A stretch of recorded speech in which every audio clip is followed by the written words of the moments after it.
Vamos lá. Olá, internautas aqui da TV 61. Nós temos a grata satisfação de começar agora, hoje, um novo programa aqui na TV 61. É o programa O Direito Achado na Rua e o Mundo do Trabalho, com o advogado Eymar Loguesti. O advogado Eymar, ele é membro do Núcleo de Estudos O Direito Achado na Rua, coordenado na UNB, Universidade de Brasília, pelo professor José Geraldo Souza Júnior. Na semana passada, o Eymar nos deu uma entrevista aqui para falar justamente sobre a sua linha de pesquisa dentro do Núcleo Direito Achado na Rua, e a partir de então a gente resolveu fazer um programa para tratar especificamente do mundo do trabalho. Então, este é o Direito Achado na Rua e o Mundo do Trabalho. Como vai você, Eymar? Tudo bem? Prazer recebê-lo aqui novamente, e agora com um programa especificamente seu. Para nós é uma honra ter você aqui. João, obrigado. Acho que vai ser muito bom nós conversarmos sobre esse tema do mundo do trabalho, né? Afinal de contas, todos nós, de alguma forma, que vivemos do nosso trabalho, temos preocupação com o presente e com o futuro, né? Então, é muito oportuno que a gente possa fazer esse programa no âmbito do Direito Achado na Rua e no seu canal. Então, eu estou feliz que nós tenhamos essa possibilidade aí. Vamos conversar nas próximas semanas. Cada programa nós vamos conversar um pouquinho sobre uma parte desse universo, né, em transformação, que é o mundo do trabalho, os trabalhadores e trabalhadoras, em especial o que está acontecendo no Brasil, em especial o que trabalhadores e trabalhadoras estão vivenciando de mudanças, de transformação. Então, espero que seja bom e uma boa conversa entre nós, e vamos em frente. Maravilha. E nada melhor para a gente inaugurar esse programa, a gente tratar de um tema que é os impactos das mudanças no capitalismo sobre os direitos dos trabalhadores, o tema que o próprio Eymar nos propôs e que é muito pertinente, muito importante discuti-lo. Eymar, então vamos começar. Eu queria a sua avaliação sobre esses impactos, né, dessa mudança no capitalismo, né? A gente vê aí um mundo numa transformação que impacta no Brasil. No programa passado, você falou muito sobre a questão das mudanças na lei trabalhistas e previdenciária, mas assim, tudo está relacionado com a questão mundial, né? Sobretudo nessa nova etapa do capitalismo que a gente vive, né? De um neoliberalismo que a gente já está sendo chamado de ultra-neoliberalismo, né? Então, essas mudanças vêm impactando e impondo mudanças, sobretudo nos chamados países periféricos, né? Então, vamos começar com a sua avaliação valiosa. Então, acho que nós podemos conversar, primeiro fazendo uma primeira pergunta, né, que muita gente faz, que é assim: tem trabalho para todo mundo? Tem emprego para todo mundo? Nos últimos anos, as pessoas começaram a se perguntar, né? Sobretudo com a robotização, sobretudo depois com o trabalho em plataforma, o alto desemprego, por exemplo. Essa semana nós tivemos aí resultado de pesquisa, nós temos mais de 14 milhões de desempregados, né? Mas mais do que o número de desempregados, nós temos um número enorme de desalentados. O que é o desalentado? É aquele que sequer procura um emprego, né? Desistiu de procurar. Então, como é? Ele desistiu de procurar. Ele desistiu de procurar. E não... Ele desistiu de procurar. Exato. E a resposta que a gente tem que observar é o seguinte: trabalho existe. Trabalho existe. Porque, afinal de contas, todos nós, né, de algum modo, operamos na vida, trabalhamos na vida para ter presente e futuro. Quer dizer, não há presente e futuro na humanidade se nós não pensarmos no trabalho decente, não é? Porque tem duas formas de viver no mundo, sobretudo no mundo capitalista, no mundo da modernidade, né? no mundo industrial e depois pós-industrial. Ou você vive de renda, ou você vive do trabalho, né? Ou você vive, portanto, do capital, ou você vive do trabalho. Essa é a forma clássica de se inserir no mundo, né? Trabalhadores e trabalhadoras vivem do quê? Do seu trabalho. Agora, A partir daí, aí nós podemos conversar um pouco mais sobre o que significa trabalho, o que significa proteção, né? Então, no mundo industrial, vamos falar um pouquinho do Brasil propriamente. Se a gente pegar lá nos anos 30, governo Vargas, quando começa a industrialização no Brasil, que país nós tínhamos, João? Nós tínhamos um país muito rural, né? Que vai aos poucos ficando urbano e que vem um período de industrialização muito forte, né? Então, os primeiros anos Vargas são anos em que o processo de industrialização no Brasil ele acompanhava o processo de industrialização no mundo. Nós estamos falando do pós-guerra, né? E nós estamos falando ali de trabalhadores que começaram a se organizar para coisas muito básicas, como, por exemplo, jornada de trabalho, né? Jornada de trabalho nem sempre foi fixada em 8 horas. Ela foi fixada em 8 horas em leis e depois, no nosso caso, na própria Constituição, em função das lutas operárias. Né? Proibição de trabalho de menores, de criança. Também veio uma lei a partir da exploração do trabalho daquelas crianças, daquela mão de obra. Então, a exploração do trabalho, ela é uma constante, digamos, né? Do ponto de vista da construção desse direito. E o que é que foi acontecendo ao longo dos anos? Esses trabalhadores foram sendo incorporados nos sistemas de produção, né? Especialmente na indústria brasileira. O Estado teve um papel muito importante na indução dessa indústria, na construção dessa indústria, na inclusão de trabalhadores que saíam do setor rural para o setor urbano e começavam a trabalhar nessas grandes fábricas, né? E esse foi o modelo de direito do trabalho construído praticamente ao longo dos anos do século XX. Né? Um modelo em que, progressivamente, se incorporavam trabalhadores e trabalhadoras, as mulheres entram no mercado de trabalho tardiamente, em função, inclusive, e até hoje, né, com tanta dificuldade na discussão sobre igualdade salarial, por exemplo, entre homens e mulheres, né? Negros entram no mercado de trabalho com muito mais dificuldade, porque a abolição da escravatura no Brasil, ela não incorporou esses sujeitos como sujeitos de direitos para que eles tivessem oportunidade de trabalho, de escola, né? Então, nós fomos constituindo um mercado de trabalho no Brasil muito desigual, muito à cara do país, né? Trabalhadores com direitos e organizados, sobretudo no setor industrial, né? Que se organizam por direitos. Esses direitos depois são pressionados e acabam indo para a legislação incorpora esses direitos, férias, 13º, né? Licença maternidade, licença paternidade, quer dizer, a dignidade que o trabalho exige para que aquele trabalhador tenha vida ativa e possa projetar o seu futuro quando ele se aposentar. Então, essa é, digamos assim, a experiência clássica, sobretudo nos países europeus, por exemplo, em que se fez e constituiu um estado de bem-estar muito mais, muito amplo comparado com o nosso. O nosso, nós sabemos, grandes massas foram incorporadas no sistema, mas nós temos uma quantidade de trabalhadores pobres, né, que sempre viveram à margem de uma legislação trabalhista protetiva, sempre viveram à margem de uma legislação previdenciária, né? Então, nós carregamos esse conflito aí ao longo de todos os anos. O que aconteceu nos últimos anos? Nos últimos anos, esse processo de industrialização, ele vem declinando, seja por políticas ostensivas de desindustrialização, né? Seja por mudanças no próprio capitalismo. Mudança na forma de produzir. Então, por exemplo, quando se fala agora, mas as vacinas, os insumos vêm da Índia, os insumos vêm da China. Quem estimulou esse tipo de produção desagregada? Foi o capital com a terceirização.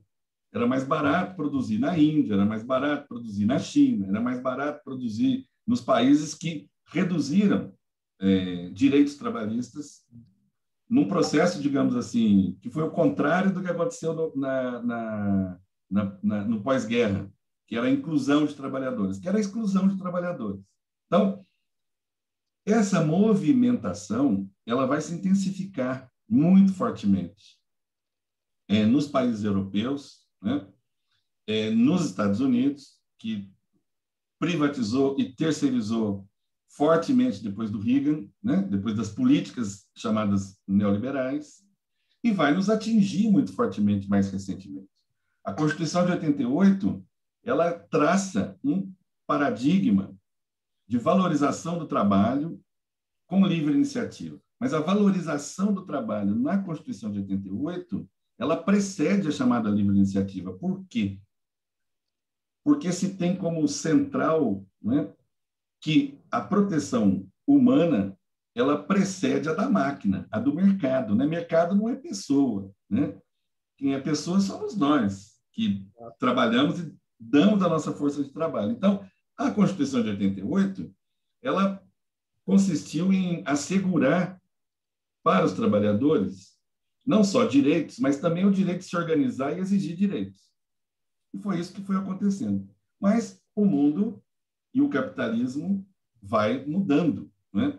E vai jogando para fora do seu daqueles que estavam protegidos, jogando também para fora do mercado. Então, o que nós vimos acontecer recentemente? Fechamento de indústria automobilística. Isso impacta fortemente não só os trabalhadores empregados, mas cidades inteiras. Né? Você assistiu aquele filme americano, Indústria Americana? A Indústria Americana é um pouco essa mudança, né? Que impacta não só os trabalhadores que estão empregados, mas uma cidade inteira. Cidade inteira, exatamente. Uma cidade inteira. Uma coisa interessante que acaba invertendo o processo, né, que se deu lá na década de 80 e 90, em que, claro, se ia para lá e agora os chineses foram para os Estados Unidos. Sim, então, o que aconteceu? E acaba impondo as leis deles ao processo trabalhista, ao mundo do trabalho norte-americano, né? Que é muito sindicalizado, sim, inclusive, né? Claro, e você vê, isso começa a acontecer mais fortemente no Brasil, quando deixamos de ter uma política industrial clara, né? Então, o nosso parque industrial diminuiu fortemente. Esses exemplos da indústria automobilística mais recente, eles são um reflexo dessa ausência de uma política industrial no Brasil. Né?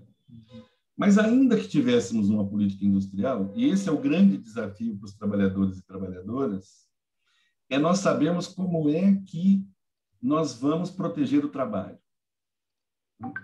Como é que nós vamos gerar emprego?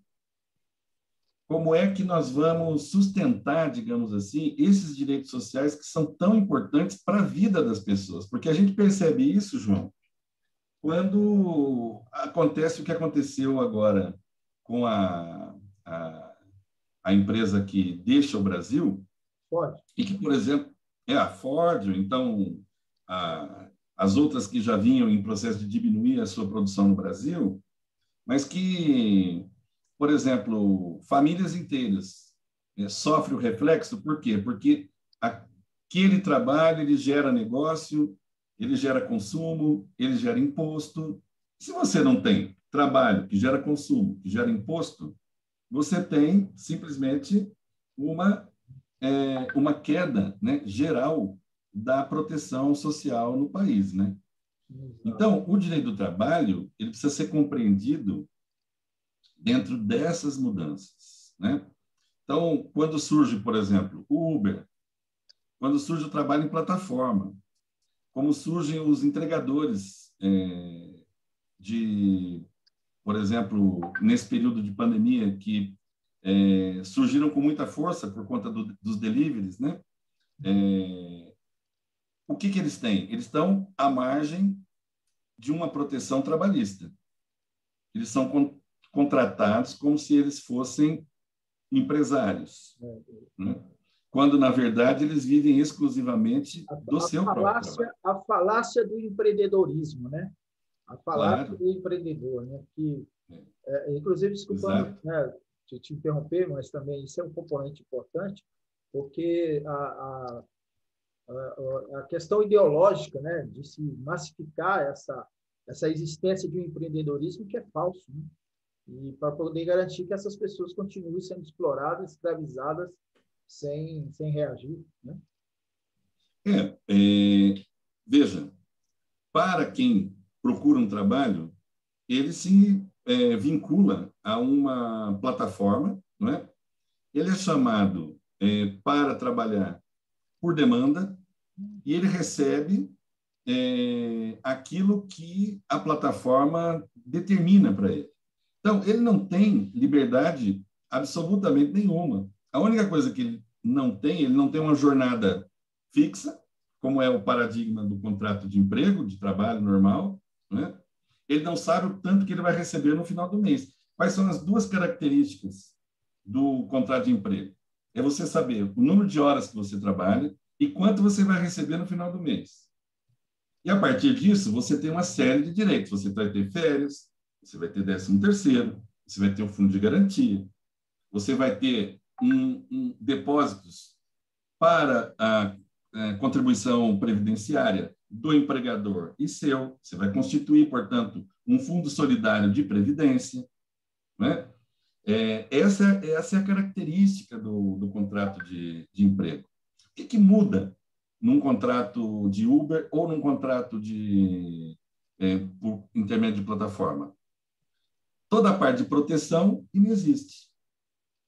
Você vai receber por demanda, né? Isso gera consequências terríveis, porque, na verdade, existe uma falsa aparência de liberdade, né? Quando, na verdade, todo o controle é feito pela própria empresa. Então, não é à toa que, não só aqui, como em muitos países do mundo, isso começa a ser questionado. Então, na Inglaterra, você tem decisões reconhecendo responsabilidade trabalhista das plataformas, né? Na Itália, você tem decisões recentes. Na Espanha, você tem decisões recentes. Na França, você tem decisões recentes, né? Porque esse também é um outro fenômeno que aconteceu nos últimos anos, que é a globalização, né? O que acontece aqui não acontece mais só aqui. Acontece aqui em outras partes do mundo, né? Tem reflexos. Essas grandes empresas, elas estão muito concentradas, né? Então, elas operam mais ou menos da mesma forma em todas as partes, né? Isso dificulta, nós podemos falar disso no próximo programa, isso dificulta muito a ação e a organização dos trabalhadores, porque eles ficam mais pulverizados, né? Quando o trabalhador tem um vínculo permanente e ele pertence a uma categoria, a um grupo profissional, que ele se reconhece como trabalhador, que ele tem um local de trabalho, é mais fácil a organização. Quando ele está pulverizado, e agora com o home office, com o teletrabalho, enfim, isso tem uma larga escala de fragmentação, né? É muito mais difícil ele se organizar, né? Ele vai ter que aprender outras formas de se organizar. Ele aprendeu muito fácil no sistema, no mundo industrial, né? Porque as indústrias eram indústrias massivas, né? Eram indústrias que... Como é que começam as greves em 79?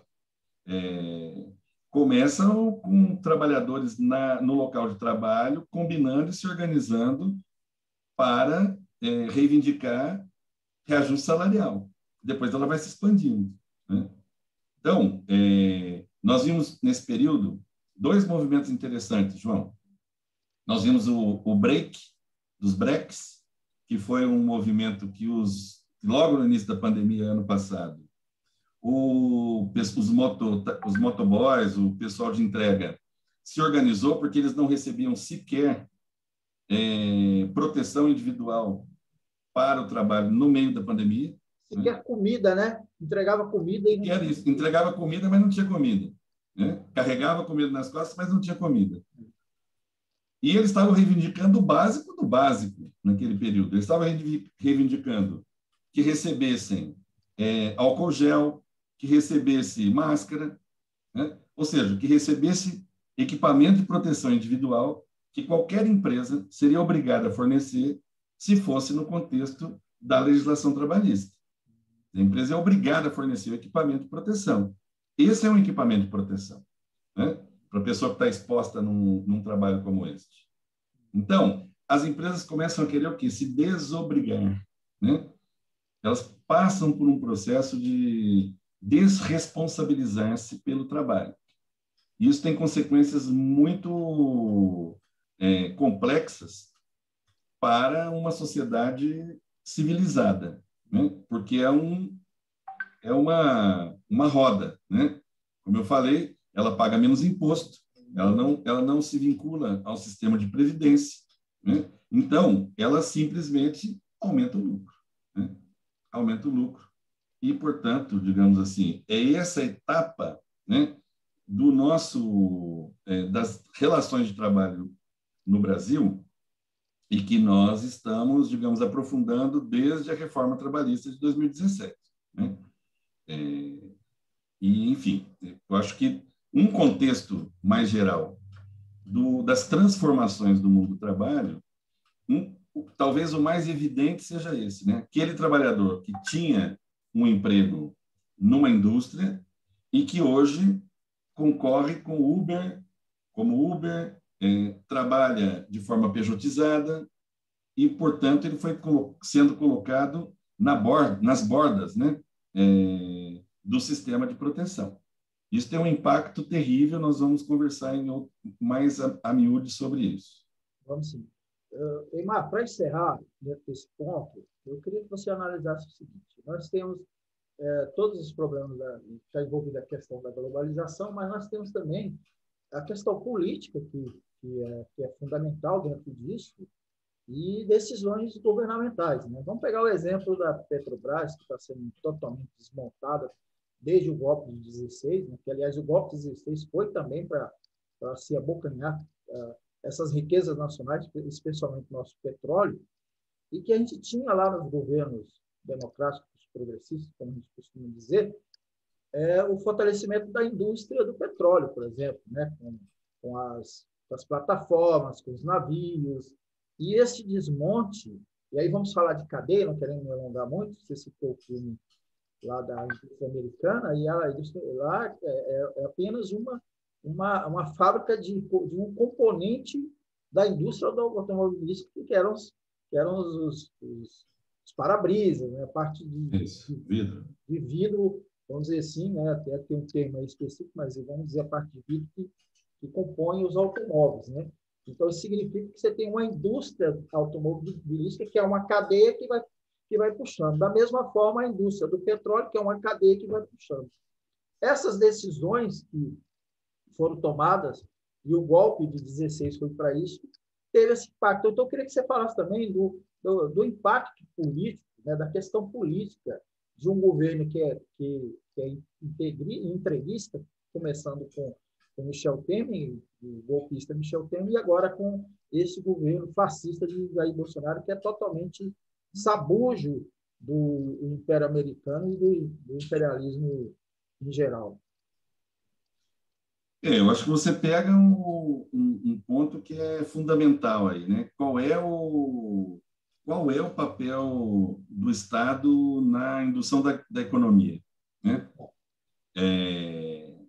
E isso, por exemplo, as privatizações, elas têm esse efeito perverso, né, de tentar dizer que o privado é mais eficiente do que o público.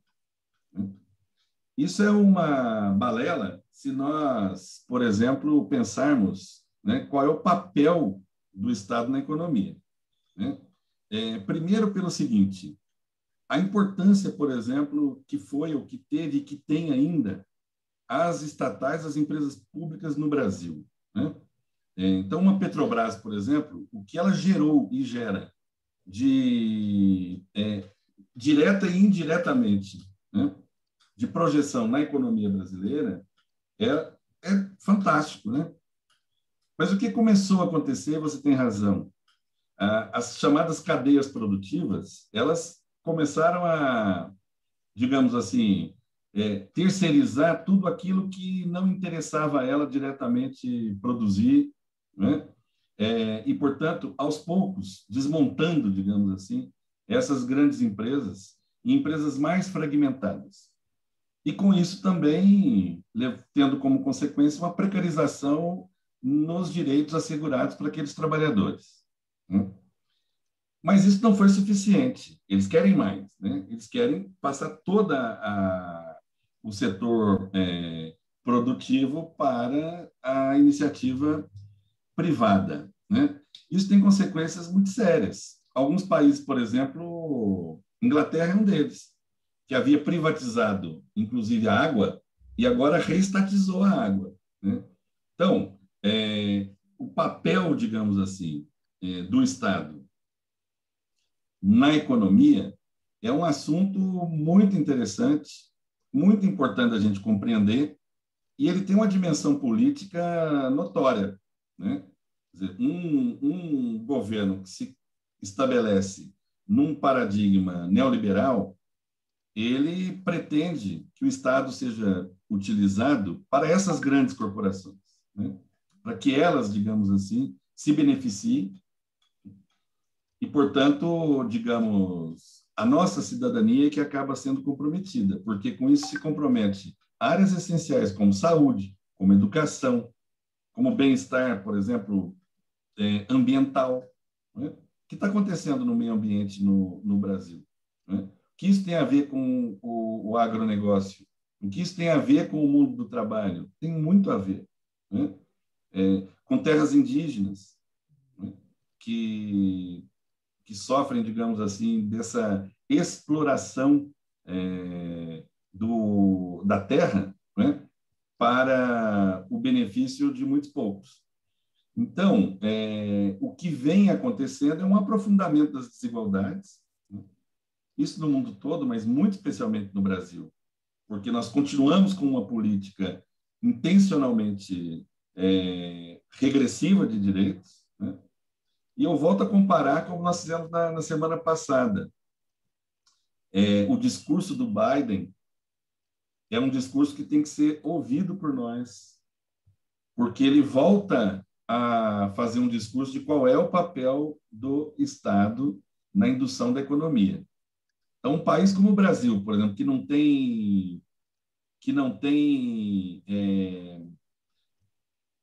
tem uma infraestrutura básica para boa parte da sua população, quer dizer, não tem moradia, não tem esgoto, não tem saneamento, né? Não tem estrada.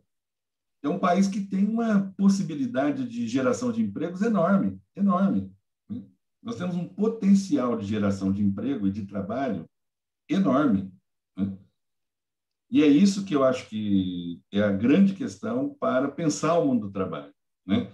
Como é que o desenvolvimento ele se vincula à sustentabilidade de não ferir, por exemplo, mananciais, a natureza, que também foi uma questão que nós vimos aí, né? Nós vimos a tragédia de Mariana, nós vimos depois lá Sobradinho, quer dizer, nós vimos que o desenvolvimento, às vezes, muitas vezes, ele afeta a natureza, mas, ao mesmo tempo, ele destrói direitos, né?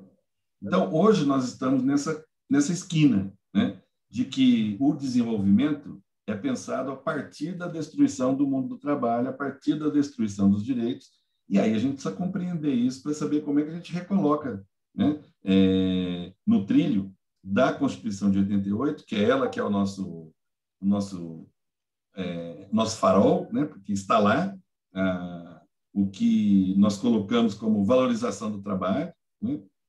Mas como é que a gente pensa o desenvolvimento com geração de emprego e com trabalho decente, né? Eu acho que esse é o desafio do mundo do trabalho atual, porque nós estamos só olhando o desmonte, né? E o desmonte ele é uma estratégia para nos deixar acuado, como se não tivesse possibilidade de emprego, né? Ah, não, mas as tecnologias retiraram. Não retiraram, né? Porque nós precisamos continuar comendo, alimentando, vivendo, tendo uma boa saúde pública, tendo uma boa educação pública, né? E isso é um desafio para o mundo do trabalho, não é não? Quem precisou de hospital nesse período teve que reconhecer a importância do SUS, né? Se nós não tivéssemos um SUS, a nossa tragédia seria muito maior. Exatamente. E, para a gente finalizar, pensar para o próximo. Nós temos mais de 400.000 mortos nesse período pela Covid, né? Boa parte disso se deve a uma ação deliberada, né, de negar a necessidade da atuação do Estado para proteger as vidas, né? Num discurso muito... chega a ser um discurso criminoso, né, dizer que há uma oposição entre economia e vida, quando a Constituição estabelece uma prevalência da vida, né? E onde nós comparativamente verificamos que países que fizeram, né, estabeleceram mecanismos de proteção das populações, sobretudo das mais vulnerabilizadas, saíram e têm se saído melhor, inclusive do ponto de vista da economia, né? Porque a economia não precede a vida, né? E eu acho que esse tema está muito exposto nesse período da pandemia, né, João? Tá flagrante, né? Ô, Imar, mais alguma questão que você gostaria de finalizar? Acho que podemos pensar no nosso próximo encontro, onde a gente pode aprofundar alguns temas, e eu vou trazer alguns dados aí que o Diese me forneceu para a gente pensar um pouquinho sobre essas transformações do mundo do trabalho e falar sobre alguns direitos específicos.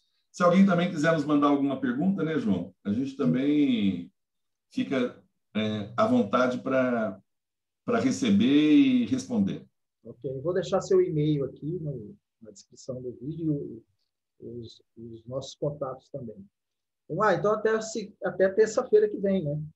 Mais um... Até terça-feira, João. Um grande abraço para você. Para você também. Então, esse aí foi o Direito Achado na Rua e o Mundo do Trabalho, o nosso novo programa aqui com o advogado Eimar Logestro. É isso a sua pronúncia? É essa mesmo? Sempre confundo. Certíssimo. Certíssimo. Valeu, Eimar. Grande abraço. Grande abraço, João. Um abraço para todas as pessoas que nos acompanham. Boa semana aí.